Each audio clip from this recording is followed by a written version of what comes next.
Okay, so welcome you to my talk. I'm sorry for the delay. We had some technical difficulties, so I will not be presenting on my computer, but on a borrowed one from my friends there. It's a pity because I had some live demonstration, but we can go without that. Maybe later we'll look from the sources on GitHub to demonstrate at least the code. But we will go on. So today I want to speak about reactive programming and Java EE. For some of you, putting these together is not really reasonable, or was not reasonably, I believe, until my speech. But I will try to show you how you can put these two together. So first, I would like to ask you how many of you are familiar with reactive programming, have tried, experimented at least, or at least went through the Reactive Manifesto on web to read what it's all about. Raise your hands. So not so many hands there.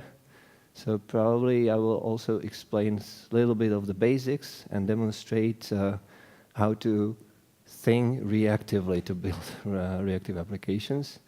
So even that will be helpful to you.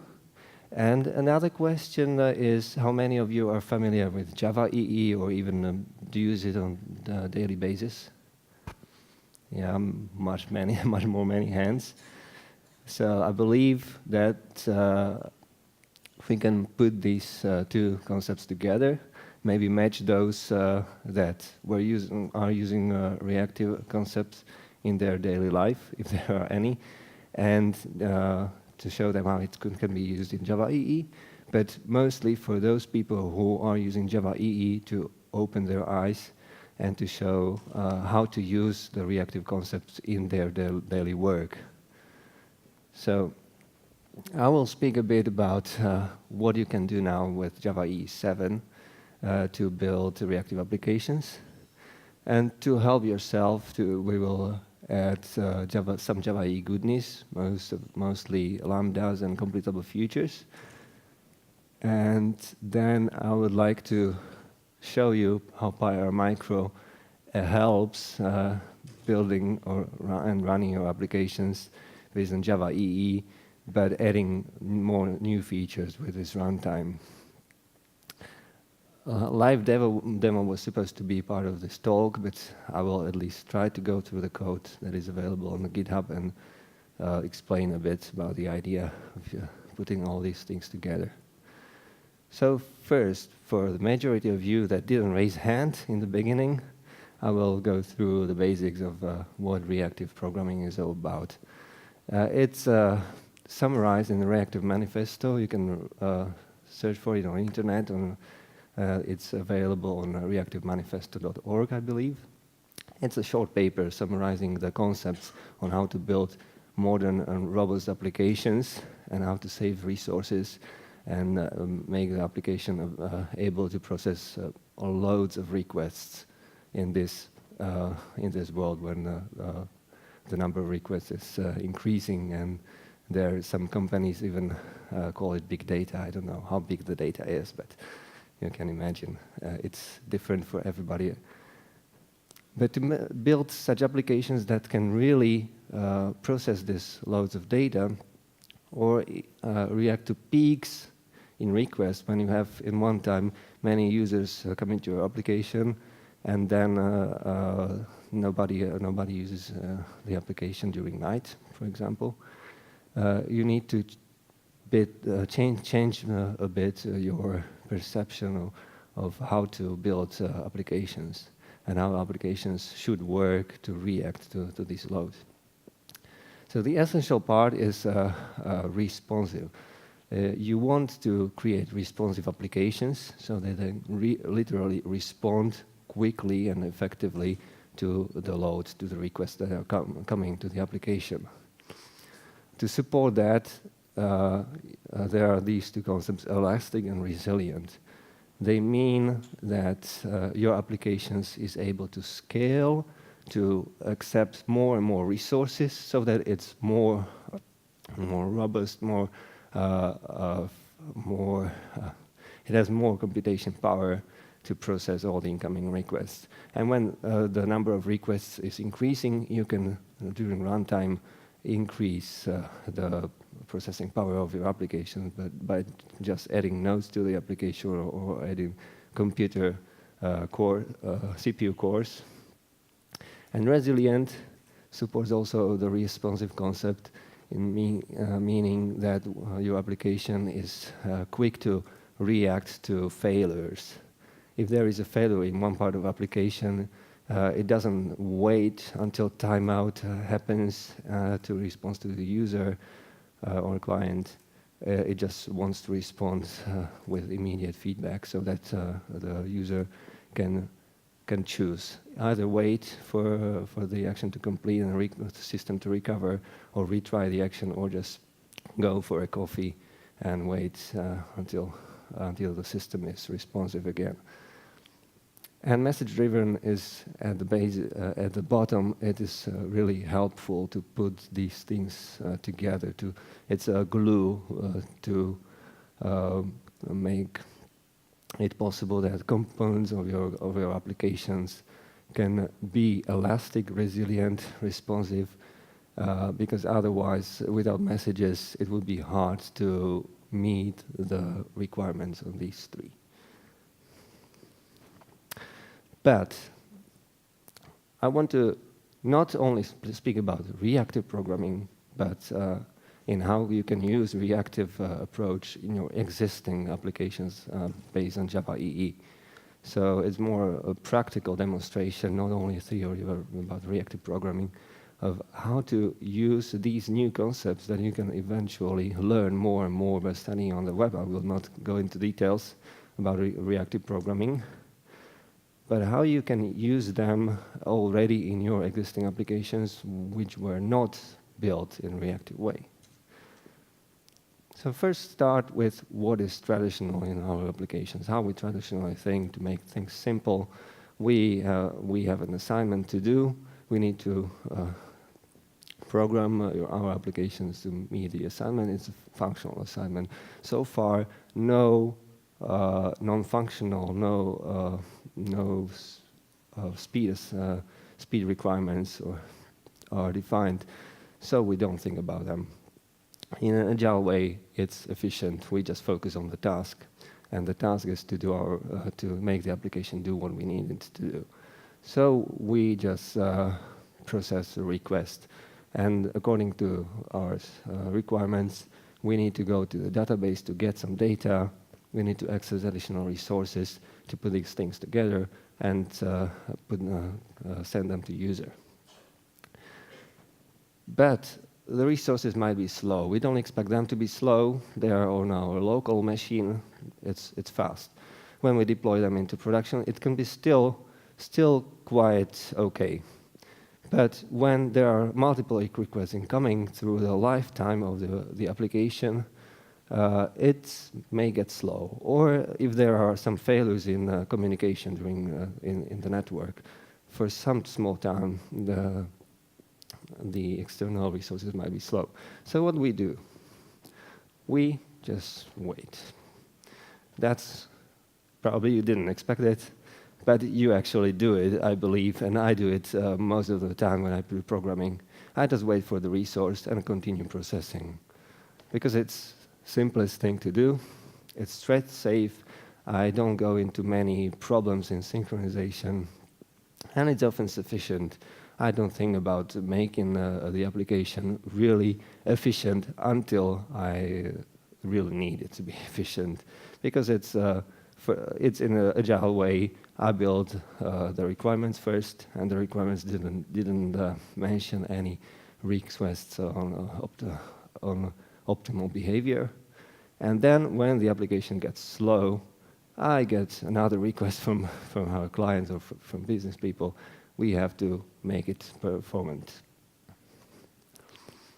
So this was supposed to be an animation, but I'm limited to a PDF, so I will just skip the slide.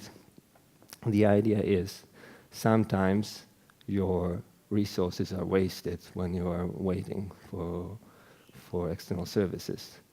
Sometimes it may happen that CPUs are so blocked that no incoming requests can be processed, and the user just waits and waits until timeout just to find out that the system is under high load and can't respond. And it's a waste. It's a waste of time of the user who needs to wait for just the answer that something is not working, and it's a waste of the resources and the computation power that can be used for other requests and for other users. And in the end, it's a waste of money. So the idea here is to improve this behavior. I recommend to find the worst spot in your application, to focus on it, and to improve how this piece of code works. And when we can do, the first idea that for sure would also happen to you is, what if we create a new thread that still is waiting for an external resource, but the old thread can continue processing meantime to do something useful.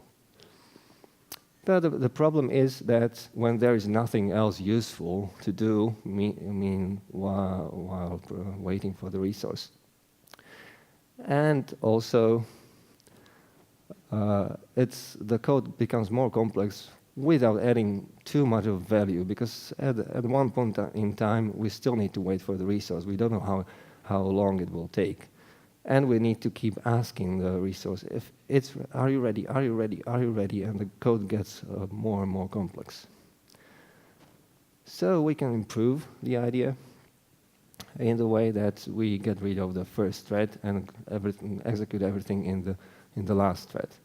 So basically, we can continue processing in the first thread. When everything is finished, we just need to wait for the other thread. The advantage is that we can release the first thread, which is in a thread pool dedicated to process requests incoming to the server from the browser, and process another request in turn. So we really block only a limited number of threads, or we can extend this number if we really want to make the application or increase the throughput of the application. But we still need to block at least one thread. And actually, we have now 2 threads to maintain. So we can do more.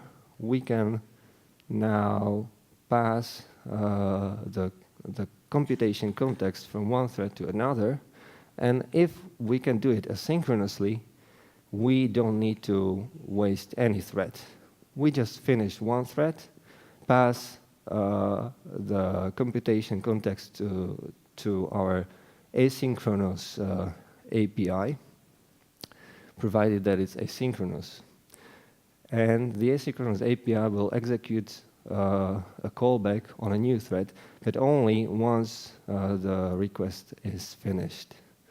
So we don't block any thread in the meantime. This is a save of resources, but it makes things a bit more complicated, and there is a dependency on asynchronous API. We really need a way to provide a callback to the API so that the API can call us, and it's not us who ask the API, it's ready, is it ready, is it ready, but we get called. So the question in Java EE, when we come back to the Java EE, is it possible?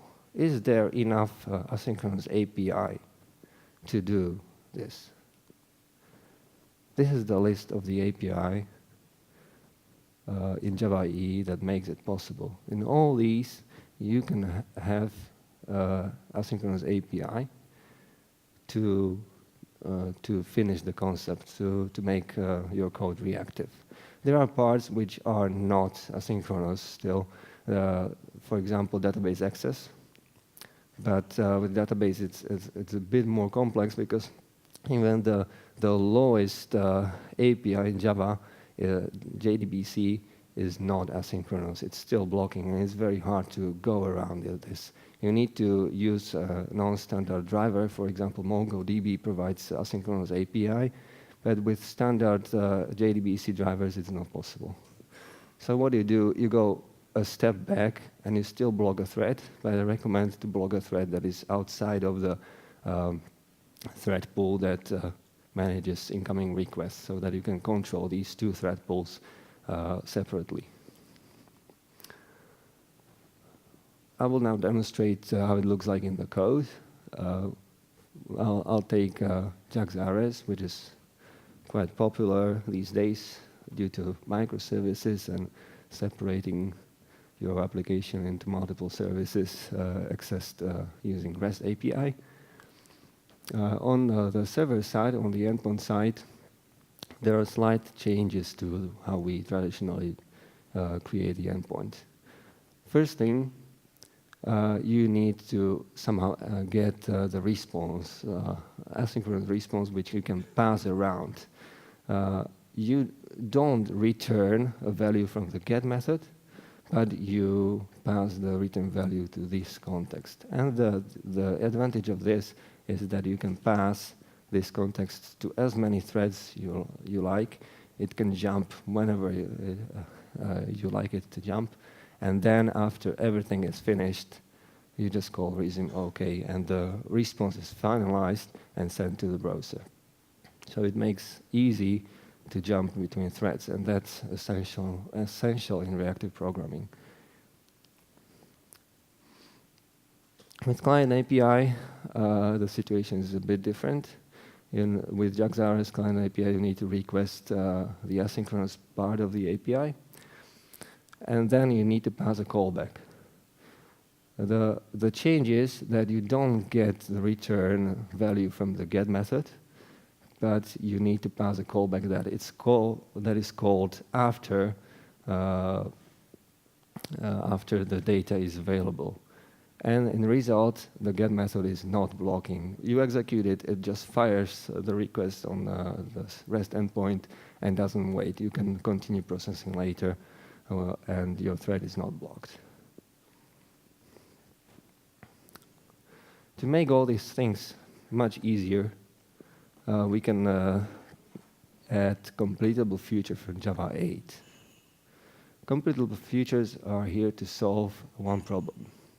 And the problem is called, infamously, callback hell.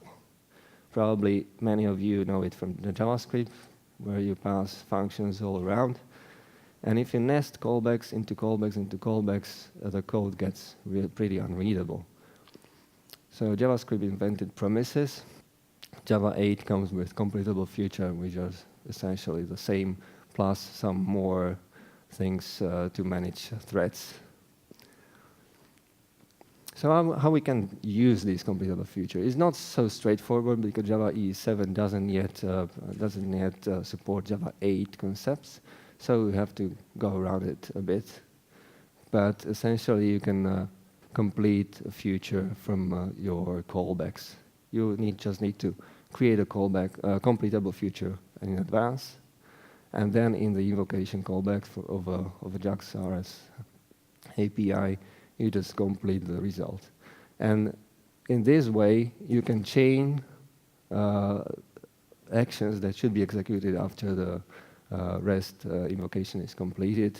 You can change them after your code, but they are not executed after your code. They are just chained after CompletableFuture, and they are executed later once the response is available, and the callback is executed in a new thread, and all those actions are, in fact, executed in a new thread. But it's still reasonably readable. So this is the summary of CompletableFuture, what it provides. It provides many methods. Most of them are because of how Java 8 treats lambdas. Every type of lambda has its own type and can be passed to different methods. So for every type of lambda, there is a different method. Run, apply, compose. Most of them differ only in the signature of the lambda, if it accepts one or two parameters and what it the return type. But they also differ in another concept. Every method has three types. Simple type, it just executes the action in the same thread that the callback is executed in. But then there are asynchronous methods. Simple as async, when you add async, then run async, it will it will execute the method in a new thread. But it is not convenient for a Java EE environment because you need managed thread from the application server so that you have everything, all the power of the application server available. Otherwise, you would end up in a Java SE environment. And you can go with it, but it's not very useful. So there is another method ending async, but accepting executor. And you can, using concurrency utilities, you can access managed executor service from the application server and easily pass it to these async methods as an executor. But concurrency utilities also provide context service, which is pretty not known. How many of you know context service? Probably none of you at all. I just discovered it like half a year ago, and I have experience in Java EE for several years, 5 and more. And it really is started to be useful for me once I wanted to create new threads in Java EE, and particularly when I created some new threads in using a library that is not connected to Java EE, just created new libraries, new threads, which are not managed. And the context service makes it possible to pass the context from a managed thread to an unmanaged thread. So in a case, you end up with a simple thread. You have two options: either chain another asynchronous call in the CompletableFuture that accepts the executor service, but then it jumps from the non-managed thread to another managed thread, one jump between threads just to have the context. But you can also wrap your code into a contextual proxy using this context service, and the existing thread will get the context from another thread. So at this point, I wanted to show you a demo, but I will just go quickly through the concept, and later I will summarize. There is a demonstration application called Cargo Tracker. Probably some of you know it who work with Java EE. It was created by Oracle and the community to demonstrate the features of Java EE, just as an example, and to provide example also for domain-driven architecture using Java EE.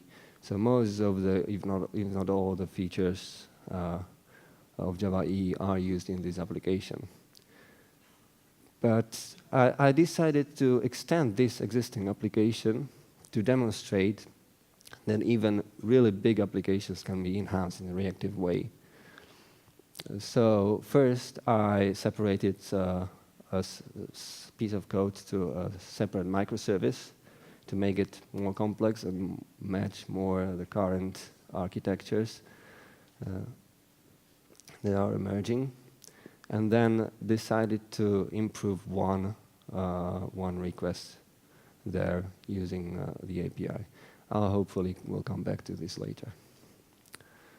Then there are 3 other parts of the reactive approach.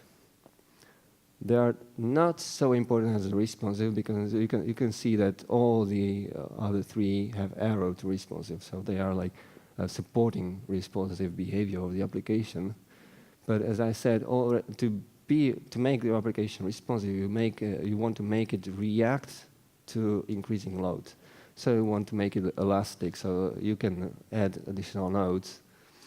And resilient, if there is a failure in one of the nodes, you want to react on it. If there is a failure on an external service, you want to provide at least some feedback to the user so that the users know what's happening. And message-driven ties it all together. In order to extend what is already in Java EE and make it even more useful, I wanted to show what modern Java EE is all about. It's not only about the standards in Java EE 7, which is already 3 or 4 years old, but there are solutions to extend what is traditionally what traditionally people think of when they speak about Java EE. Payara Micro is an application server. It's basically not a server as you perceive Java EE application servers. It's more like a runtime that is able to run your Java EE applications. It supports web profile, but it's just a jar file. You can execute it on command line, download from internet, and add your application to it on command line. It can even bundle your application together with the runtime into an executable jar. So then you can execute it in a similar way as Spring Boot application or other applications just bundled as an executable jar. And it also provides a way to elastically scale the cluster. It bundles Hazelcast inside to provide distributed cache and also communication between the nodes of the cluster. And the nodes of the cluster automatically discover each other, so you don't need to configure anything in advance. You just start a new node. And it's quite simple and small. So it's quite usable for microservices, but even for your local development, it's easy to use, comparable to Jetty, Tomcat, or any other server you use for development. It provides additional API on top of Java EE, and these are especially useful when you want to extend your application in a reactive way. One of them is messaging based on CDI. If you program in Java EE, you more or less know CDI. Maybe you don't know exactly how messages work there, but they are pretty easy to use. You just inject an event with outbound annotation. Outbound annotation is provided by Payara Micro. So for CDI event, you just inject an event and call a fire method, passing an event object. If you add outbound annotation, it will not only fire a CDI event, which is only bound to the JVM it's running on, it's triggered on, but Payara Micro will fire the event on every node in the cluster, effectively taking the event object and sending it to every node over the network. So you can very easily distribute the load on your cluster, and helps to make your application be elastic and much quicker to respond. Payara Micro also bundles distributed cache using Hazelcast, and it provides caching using JCache API, but it also uses Hazelcast for this all communication to support distributed CDI events. This is how easily you can run Payara Micro. You just execute Payara Micro jar, add application web package to it, and if you want to easily scale without thinking of configuration of ports that could collide if you execute them on the same machine, you can add auto-bind HTTP. And you can just execute the same command all over again on the same machine, and it will not collide, and it will automatically connect. And you can also execute it on a different machine on a network. It uses multicast, but also other means of auto-discovery to create the cluster over the network. And now, if I have some time, I'll try to show you the code. I think not much time left. I will just explain what I needed to do in the application.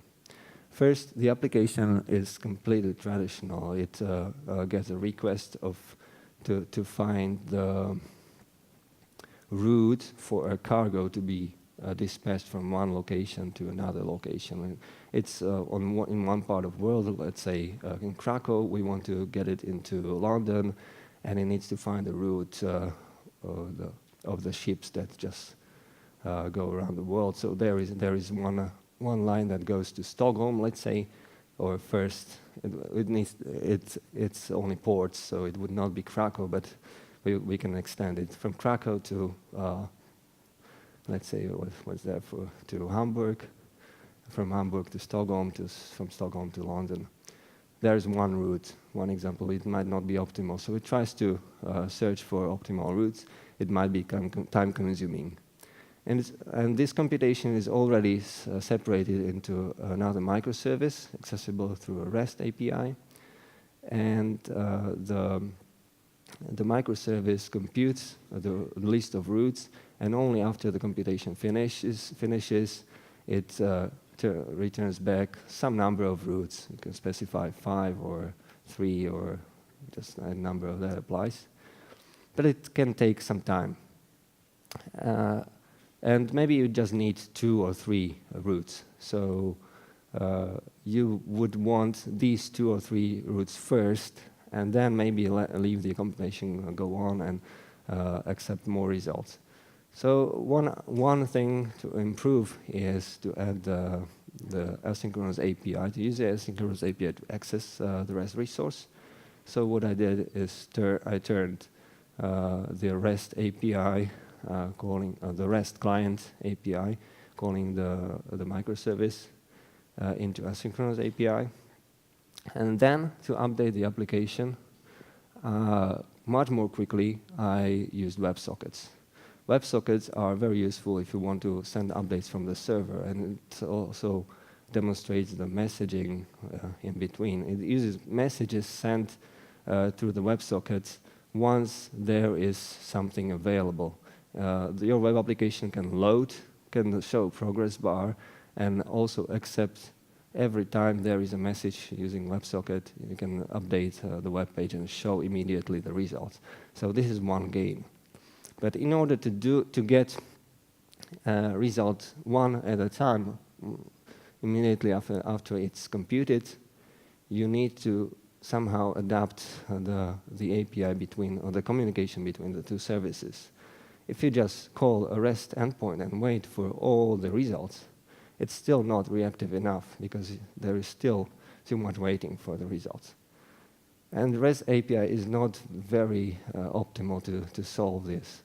So I used the CDI event bus in Payara Micro, which is basically about events. It's asynchronous. You can fire an event with a request, and then for every computation, for every route that it found, it will send another event. And after it's finished with computation, it will send a stop event. And in turn, when the main application receives an event, it will send event to the browser. So browser is immediately notified about a new route and can display it in the list. So that's the idea. And after this, what I told you about the solution, I would like to warn you a bit that reactive programming is not easy. So that's why I only focus on one part, which is very important for me, let's say, to optimize. But reactive programming brings asynchrony into your programming. It's very hard to trace bugs there because it's not easy just to debug and step through the code, because at some point it just waits for a request to be finished and it will trigger your code in a different thread. So you need to put breakpoints when you expect your code to continue. And what's more important and really a bit disturbing, your code doesn't have to be executed at all, because you just wait for it to be executed. But if an event is not fired, if there is some failure, you will not be notified. So you need to put some timeouts there and react if you don't get a response in some time. So my final advice is to think of where you put reactive behavior. It's different when you build a new application from bottom, on a green field. You can carefully choose your framework. But when you have Java EE applications already, I I recommend just to focus where it's really needed. I don't know if we have some questions. Probably not much time, but do we have some time for questions? 2 minutes. Okay, so are there any questions? Yeah? Yeah.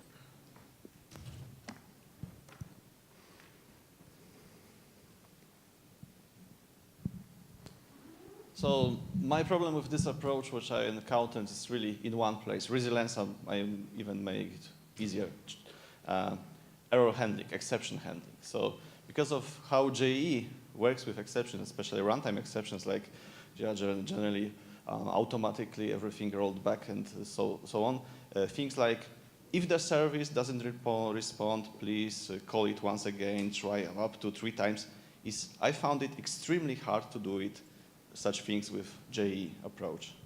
Can you comment? Yes, I can comment. I will admit that Java EE is not a perfect framework for doing reactive programming and the communication with microservices. For example, Spring has, and Netflix adds more tools like circuit breakers or things like that. But I would say that you can easily build these solutions on Java EE if you really understand how CDI is working. You can add these interceptors to your services, or if you really abstract your service into an object that calls the service, you can intercept that object before the service is executed and add some more behavior on top of it. So in this way, Java EE is really flexible. But it doesn't provide solution for every problem. And it was built, the current Java EE specification was released 3 or 4 years ago. So a good thing about Java EE is that it finally, in Java EE 6 and 7, provides many ways to extend its behavior. Using CDI interceptors and also CDI extension points, you can put your extensions or third-party extensions to it. But it's not so easy. I would say there are clever solutions, but you have to invent them yourself or find them on a blog post or maybe study my code to see how I did it. That's my answer. There are libraries that help you with reactive programming, and you can use them in Java EE too. There is RxJava. I believe that you can use similar solutions as currently I think Hystrix solving circuit breaker, but there is nothing so famous in Java EE world than these solutions in Spring. So thank you very much. Thank you. Thank you very much.